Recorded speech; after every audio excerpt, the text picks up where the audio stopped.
One. We are being recorded. Just let's see here. Okay.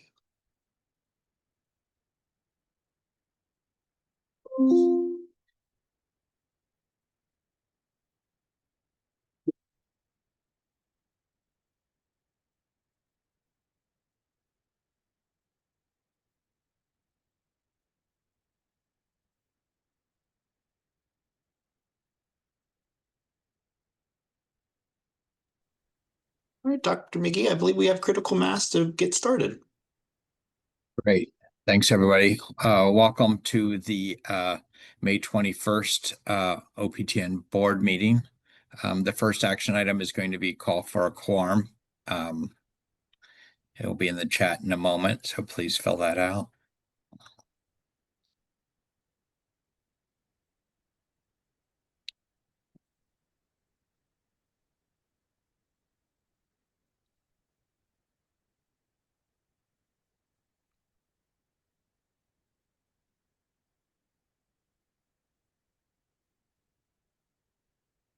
Can you hear me?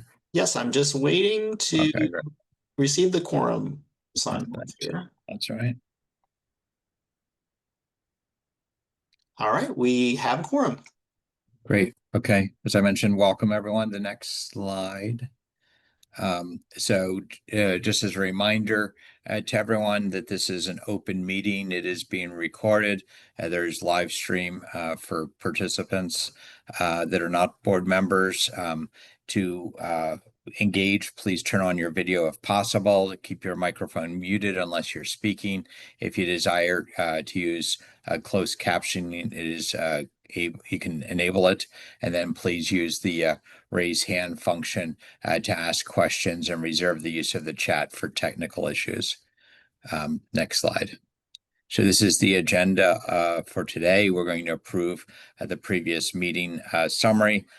We're going to be given, we're going to have a update of the OPTN system snapshot, which is a look at the data that is available to us, mostly for awareness for the board, and then some brief updates. And then we're going to move in after any other new business, we're going to move into closed session. So the first action of business is we need to move with approval of the prior summaries. It was out in the circulated material. Next slide. So there's a motion here to approve the Board of Directors meeting on April 3rd and April 16th. Can I have a motion? Thank you. Second. Second, Ryan. Okay, great. Thanks. Can we go ahead and put the voting link in the chat? The voting link is now in the chat. I ask all board members to click on the link and vote. And just to note, if you were not in attendance at those meetings, you can abstain from the vote.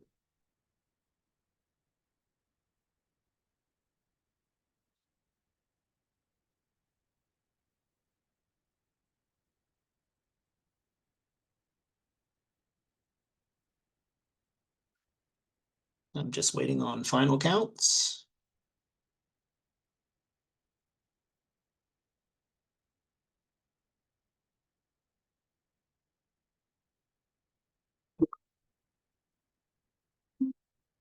We have 20 approved, 0 reject, 1 abstain. The motion passed. Thank you.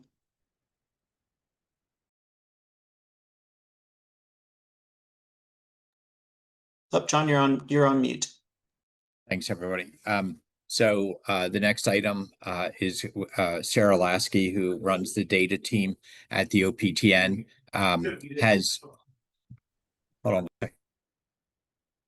Also, Steve's hand was up. I don't know if that Great. was a question. Go ahead, Steve.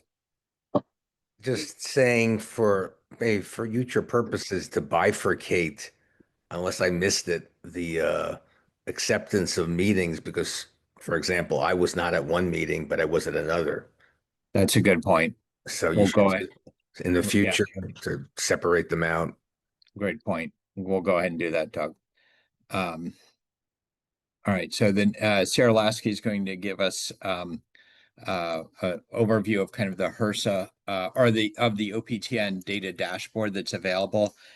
There'll be a slide about the website. I encourage everyone to look at it. This is really meant to be a start, both for awareness of the board to know what is out there, how to potentially use it, what's available, and there are going to be lots of ways of looking at the data. This is a very high level presentation. It can be cut 1,000 ways. Additionally, the data, there's always questions that data generates, and data can also be used to answer questions. The hows and whys kind of will be a much longer discussion, but with that, I'm going to turn it over to Sarah, who runs the data team. Sarah, thanks for being here. Thank you, John. Apologies, I don't know why my video does not seem to be loading today. I'm not sure what's wrong with it. I guess I'll be speaking to you all without video. And your audio isn't great either. Wow, great, lovely. I wonder if I can.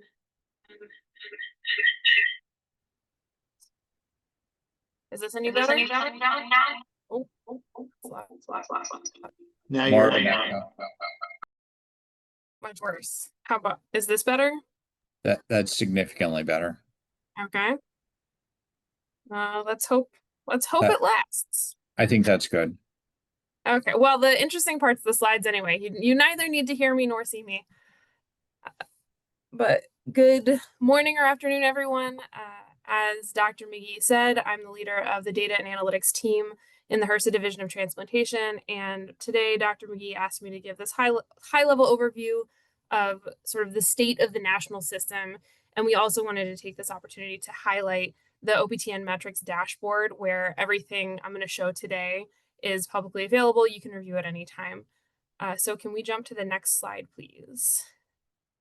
The link to the dashboard is at the top here. If you don't want to type all of that in, you can also find it from the OPTN website. If you go to the drop down, this is data and calculators, and select dashboard and metrics, there's a link to this. It's called the OPTN metrics dashboard. Hopefully that's not too hard to remember. This dashboard is updated weekly. You can download the data that's graphed if you want to graph it yourself differently. And because, as John said, you can slice and dice this 1,000 different ways. The slides I'm showing are just screenshots of the national system overview high level. But if you access this dashboard, you actually can break it down by organ, by donor type, or by region. So you can break it down a little bit further at your own leisure. So without further ado, let's get into the data. Next slide, please. I'm going to show 3 outcomes today, and I'm going to show 2 graphs for each one. Oh, I see a hand. Yes, that's me. Just wondering if you have a regularly scheduled update time, or is that random? This dashboard is updated by the data contractor, and it's updated weekly. I don't think it's random, but I don't know exactly what the schedule is. That's something we can find out. Thank you.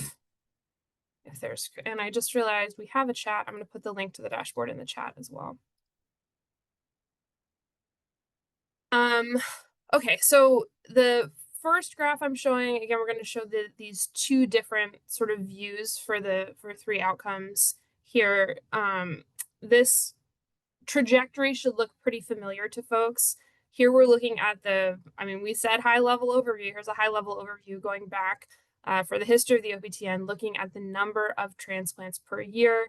And again, this trajectory should be pretty familiar for everyone. We see that transplants have been going up since sort of the early 2010s with that blip for COVID.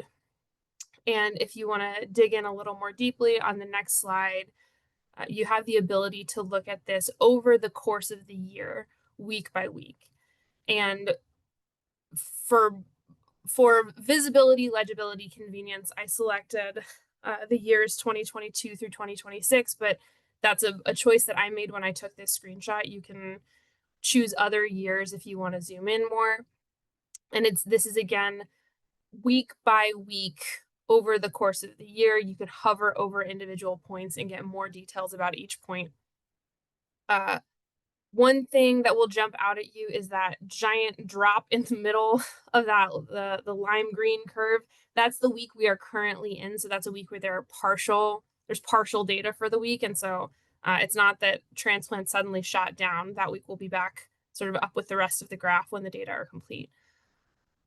The other thing I'll flag here, it's a little bit harder to see on this graph, but it'll jump out more on the ones that we're going to pop to next, is weeks 47 or 48, depending on the year, is Thanksgiving. You tend to be able to see a dip in activity, which I think is unsurprising across the board. So there's every year in either the 47th week or the 48th week, whichever one happens to be Thanksgiving holiday, there tends to be a bit of a dip. I think that shows up the most in waitlist registrations. I don't think I have any other details to highlight on this graph. We can move forward to the next page. I will try to provide enough voiceover to give folks the time to digest these numbers. But again, you can find the graphs and look a little more slowly on your own time. Oh, yes, John.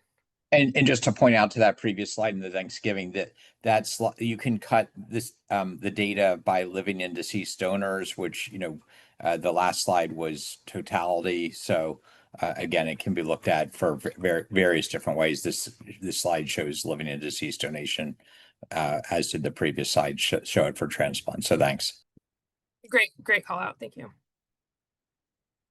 Again, the donor trajectory looks a lot like the transplant trajectory, unsurprisingly. There's actually a bit of a dip in 2025, and this is where it gets interesting. You can say, okay, why, is that dip specific to region? Is it specific to donor type? And you can, is it something that happened over the course of the year? And the dashboard allows you to sort of slice and dice. So we can even go to the next slide and see. Over the course of the year, there's not a specific moment where donors drop down, but again, you can see that that Thanksgiving pattern, which again, if you broke it down by living and deceased, you see a lot fewer living donor transplants over Thanksgiving.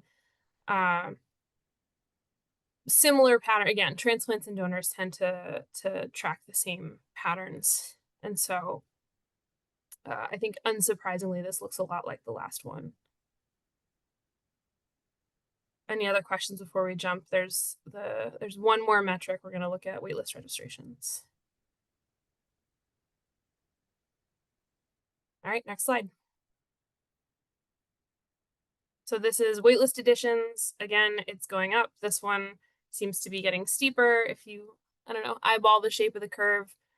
Again, not exactly news to folks, but there's value in being able to see it in black and white on the page.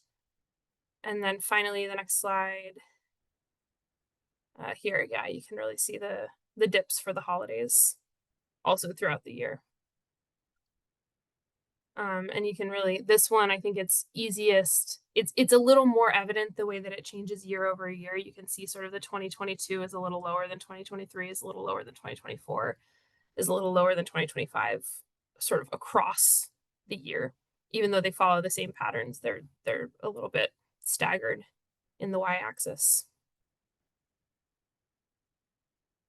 So those are the metrics that we have to share today.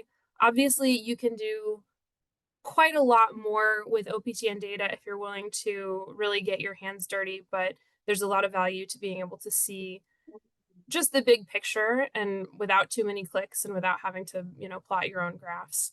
So wanted to get this resource back on people's radars and just take a look at where we stand.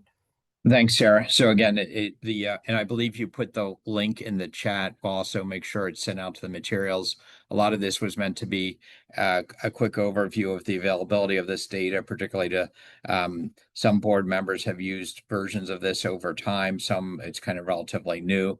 Lots of different ways to cut the data, and the committees also use data via this as well as through contract supporters, the SRTR, and other contractors to look at things as they work on policy in real time. But it was really meant to just be make sure everyone knows that this data is available, where it is, what you can find from it. So as people use this over time, we're also happy to hear input about the experience. Any questions?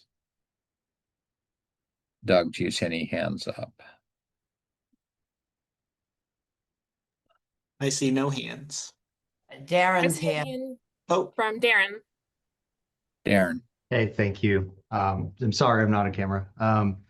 So just a couple questions. One, just to clarify, so are there any planned enhancements to this dashboard, additional data elements, anything in the works? For this, I will answer that question more generally and broadly, which is that the way that data are collected, analyzed, presented, and made available that's always under development. There's not any specific active development of this particular dashboard happening at this particular time. But that said, there is a general effort underway. So generally improving the accessibility and utility of data products available to the community is an ongoing forever project for us. So Darren, I just want to make sure I understand your question, because there's both the slides that Sarah picked out here there could have been about 1,000 other iterations of them.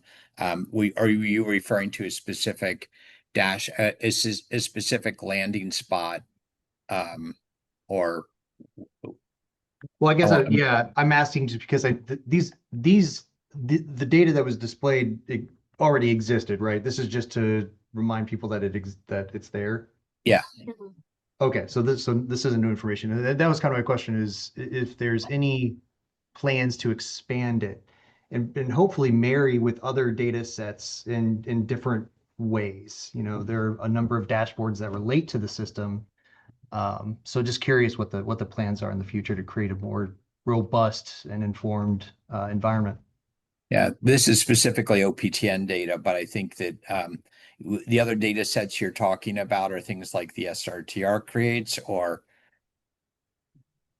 Well, I'll Yeah, flag. I mean, we have a It's lot of information, especially if you do advanced, rapport building. There's a lot that's there. It'd be great to have pre-designed dashboard elements. yeah, I think if we follow up with Sarah, we can get or send a note what specifics you want, because it may be available through this mechanism as well. both Go because it ahead. may be available and to inform our roadmap as we move, because I think your point is a good one. There are a lot of places out there to find information. It's not always clear what's the best place to find which information. That general problem or challenge or opportunity of OPTN data availability and utility for all kinds of stakeholders and users is very much on our radar and on our roadmap. That is a bigger bite to chew than, this graph on this dashboard, but it's absolutely something we're focusing on. All right, thank you. There are questions. I don't see any hands raised. Okay, great. All right, so the next item for discussion.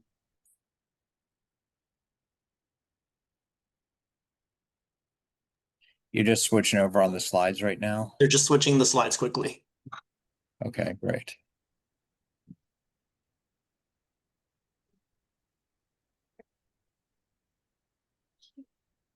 Great. So with respect to updates, there are a couple areas to just give people an update. We had our second national town hall meeting on May 13th. That, as you'll recall, that followed the one from April 28th. Across these two sessions, there were over 1,500 registrants. We've received a large number of thoughtful questions, many of which we weren't able to get through during the live meeting. The board's support is currently consolidating and preparing responses to these, and we expect to post an FAQ document on the OPTN website in the coming weeks. We will also think about how to continue to evaluate how to best structure future meetings like this to maximize clarity and usefulness for the community, recognizing there are many different parts of the community we're trying to serve in these updates. The second point, I'll take questions as we towards the end. So the second is regarding our work in normothermic regional perfusion. Last week, I sent out a communication regarding the current state of where things stand with that, including both clarification of some safety issues, as well as the current status of the work, and address some questions that we've received from the community. Many of these questions were developed or came in through the public comment period through the DCD, which again, the DCD work of the OPO committee is separate from this, but those two documents reflect the current state of things. The NRP work group, now with input from HRSA, is standing back up and working on developing the next components of policy. So the work to date was just developing the draft components of what might be included in policy. The policy development process will continue the standard, which will be the work group will will work on the policy documents. Ultimately, it would be approved through the normal channels and go out for public comment before being considered for the board for approval. So public comment will be maintained in that process. The next item has to do about lung continuous distribution, which we talked about previously on board meetings.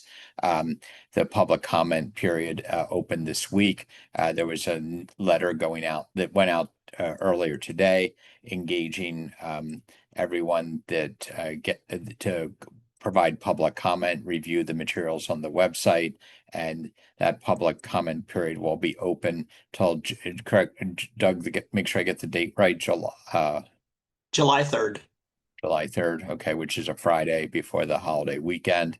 That is slightly longer than the standard 30-day period. We wanted to make sure we accommodated some holidays and give people the opportunity to comment. And the board members, anyone's allowed to engage in that public comment process. The board will obviously also talk about it as a board, but anyone can do that. And also share it with other members of the community if you think there's somebody that would be interested. Then finally, the national election process, as people will remember, the board approved a slate. That slate is now open to the voting members of the OPTN. That process will conclude on May 22nd. I want to thank the candidates who stepped forward, as well as everyone that participate in this process. Engagement of our members is a critical, important part of how we run things, including during this period of transition and modernization. And as a reminder, there's going to be an ad hoc board meeting that is scheduled for June 5th at 1 p.m., which will be to ratify the results of that national election. So thank you for that. And with that, I'll take questions about these comments, or we also can go to new or old business. There's several questions. I see Jerry Mann hand up. Go ahead, Jerry.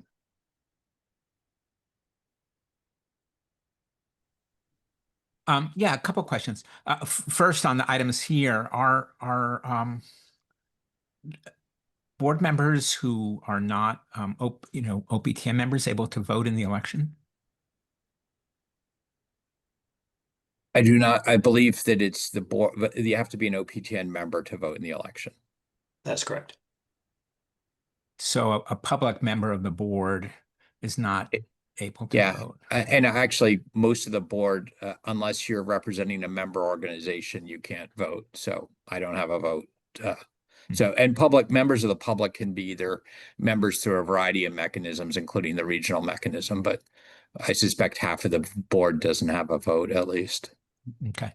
And then the main issue I wanted to raise is transplant tourism. And so I wanted to check in on that. My understanding was after we last talked about it, there has been an extensive review. And I was wondering if we could get on maybe the next public agenda or something, one of these meetings, a briefing on what we found. Yeah, certainly. And we also, as you know, there's a note that's been undergoing extensive legal review that we plan to just send out, but that's been a process to make sure that we're not overstepping. But I think both a update on where things stand with respect to multiple areas of investigation. So can we get a briefing on that? Doug, is that? Yes. I can add it to the agenda for our next regular meeting. Great. Yeah, and I'll see how I'll also ask, as you know, and we've talked about it, there are multiple arms of investigation, some of which I'm not privy to, and we'll see whatever investigation, if it's been referred to another agency, for example, but we'll get everything we can get. Great. Thank you. Darren had his hand up next, and then Dan. Hey, thank you. Hey, Darren. So going up to the NRP message that was sent out last week, can you hear me okay? Yeah. Okay. I'm curious about the notice about the use of paralytics after somebody use of paralytics after the head vessels have been transected Yep. and vented. So where did that come from? That came from the working group that was constituted by a bunch of experts who felt that basically the biggest safety failure, again, to reframe kind of what our purpose is and what our goals are to make sure that it's as entirely safe as possible. The paralytics are not necessary for the procedure. I'm going a little bit off, like having that those comments haven't been made previously, but the overwhelming need for them is not there, and the only safety signal you might see is any movement. So that's one of the reasons why it wasn't there. That's why the work group. I think that, when we issue sudden things like that without context or public comment, that we're missing the opportunity to get perspective. If you've already transected and vented the head vessels and you're well into the procedure, you're well past the framing of looking for signs of life.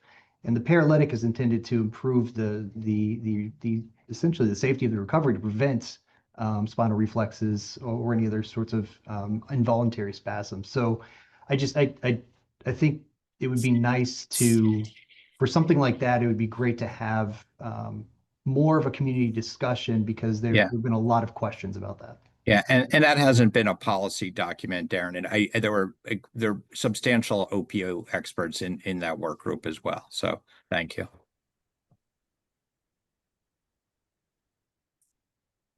Next. It's Dan. Hey, Dan. Sorry, I didn't see A you. real quick question, also related to NRP, and it may be in the policy document already, but how is this whole procurement procedure going to be audited? Like, what's the plan on that? That will be further delineated in the policy document, so that there will both be. This is broadly speaking. Sometimes there are items that get reported in real time. There would be in the OPTN data. There are other components of the policy which need to be generated and available for 224 review. is right and left. And then there'll be kind of a monitoring plan that will be overseen by MPSC and other components of the regulatory part. So those will be specified in kind of the work product. Thank you. Sam was next. I guess my Hey, Sam. question kind of piggybacks off of Dr. Meyer, really to say, what do we view these safety notices as in terms of enforcement? So for instance, the language in it is that the OPO must document when the last vessel was transected and vented. That's not been a requirement, so we don't have a field for it. We would have to train our staff to be documenting it. So like, were there to be an audit, at what point is that enforceable? Certainly it's recommended, but I think the language is very much OPO must, and that kind of creates a panic of, gosh, how do we do this in 5 seconds versus a policy implementation window where you can plan, set up the software, have fields, all of that. Yeah. Well, as you know, there are case notes available and other approaches, but those will be those do not have the the policy mechanism. It's not policy yet. So, and the policy will go out for public comment, and it will be reviewed by the work group and the board prior to approving any policy. And keeping in mind to those points that we want to create a monitoring plan that is consistent with safety and not adding things that do not add to safety. So you can, the OPTN at times has collected lots of data, which is not necessarily contributory to those things, which then makes it hard to follow. So I think being parsimonious but appropriate with our monitoring is a good idea. Vincent has his hand up.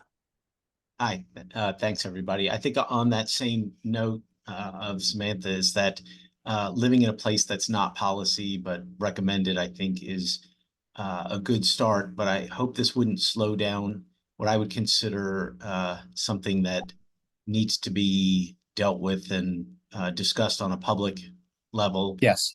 And so I would just say that I would hope that we don't feel confident that we can slow down on this one, and encourage the board and the committees to keep going and till we get to the place where we can say what needs to live in policy. Thanks. 100%. So the foot is as hard on the gas as I can make it, but still keeping it open. And because again, our rules and bylaws work through developing policy through public comment. We want to make it efficient, but we need to address these issues in a responsible manner that it does not, that can be done as responsibly and efficiently as possible. So 100%. Those notes are not binding. Great. Next question. Yeah, I'll just follow up on that comment. This is not unusual in addressing a rapidly developing clinical need. We had this in the heart world where we had bad complications and no way to kind of risk stratify them. We created this document, and ultimately it led into policy, which went through the normal process. So this isn't a one-off situation. This process has been done repetitively over the years. Yeah. And the more effectively the OPTN can drive some of this, the better, because we want to take it both as a we're seeing this, we're doing something, and we're changing policy and monitoring it, kind of all those steps. So thanks, Shelley. All right. Any new business? Old business?